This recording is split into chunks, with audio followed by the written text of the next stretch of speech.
Hey friends, welcome back to my channel. This week I wanted to talk to you guys about some of my tips for completing reading assignments as an English major.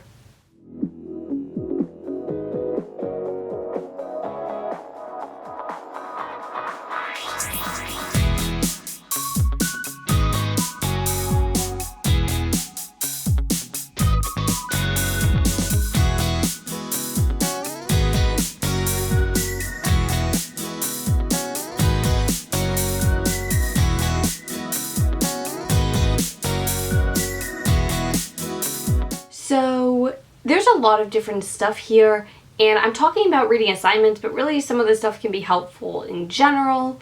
I have ADHD, so sometimes completing reading assignments can be a little difficult. You got a little bit that helps with that as well. And so I hope you guys enjoy.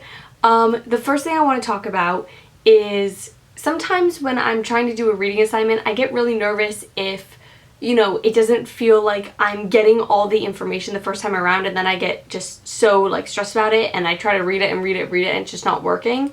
What I've learned is just read it all the way through and read the whole thing and then move on to the next, pieces and whatever else you have to do. And then when I go to do the assignment or the discussion or whatever it is I need to do, I can kind of skim back through. My brain's gotten the information and I just kind of need to pull it back to the front and make it more conscious information. So on top of that, the second thing I would do is make sure that you read the assignment or whatever it is you're going to have to do following the reading.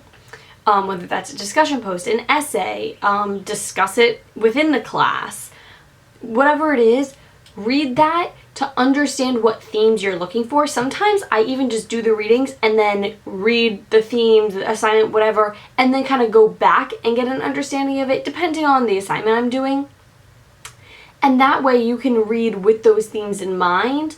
I use Adobe Acrobat and I will download the PDFs or whatever into there, so that way while I'm reading I can just highlight things, and that way when I need to go back to write my essay I can just scroll through to the things that stuck out to me. Is it great to read something and understand it and have it be something that impacts you? Yes. Sometimes when you're taking 5 classes, that's not an option. You need to do the reading and you need to understand what you need to understand. So you can use those themes and whatever it is you need to be looking for to let your brain focus into those moments of the reading. And that way, those are the things that will really stick out to you when you try to go back to it later. Then my next tip is annotate.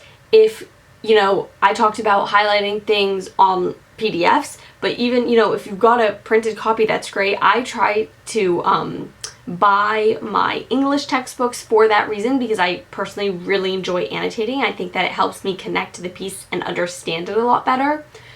If that's not an option, you can always print the pages out, or again, use an online program like Adobe Acrobat to be able to annotate on your computer. I just personally prefer hand to paper, but whatever works for you, totally fine. But what I find is that it has me thinking critically more while I'm physically doing the readings, and I get much more out of it, and I get a much deeper understanding out of it, and I can go back to get the cliff notes basically from my annotations, highlighting important things, or circling a word, or circling alliteration, whatever it is, if it's in a poem, or, any kind of thing. That helps me kind of go back and see, okay, what seemed important to me, and then on another reading I'm highlighting different things maybe, but that helps a lot. And then I can also annotate, let's say something happens and I can annotate that into my own words to make it easier for me to understand, and when I go back I see it in my own words, I understand exactly what happened. So annotating is your best friend. I know sometimes it can seem kind of annoying, but it really, really does help. Then my last one is actually something that I love to do no matter what I'm reading, whether it's an assignment or just my own books that I like to read. I try to track the lines.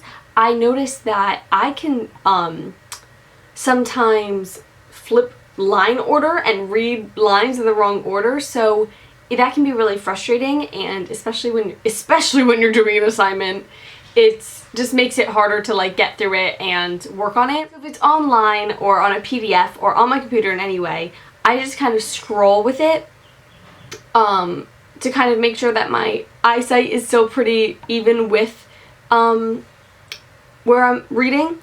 If I'm reading in a physical book, I will take, you know, a notepad or a note card and track it with that and just keep that up to the line I'm on. I'll take a pen. I used to take a pen and literally underline everything. It's a little excessive. You can use a closed pen and do the same thing. You can use your finger. I found that physically tracking where you're reading really helps me just stay on point and focused and exactly where I need to be. I'm not all over the place. I'm reading things in the right order, all that kind of stuff, and it's really, really helped me, especially with readings like, you know, even if I'm doing reading from like my astronomy textbook, like it just helps me kind of stay on track and stay where I'm at. So those are all my tips. Let me know if you have any other videos you'd like to see in the comment section. I love getting suggestions. Thank you guys so much for watching. I will see you guys next week in my next video. Bye!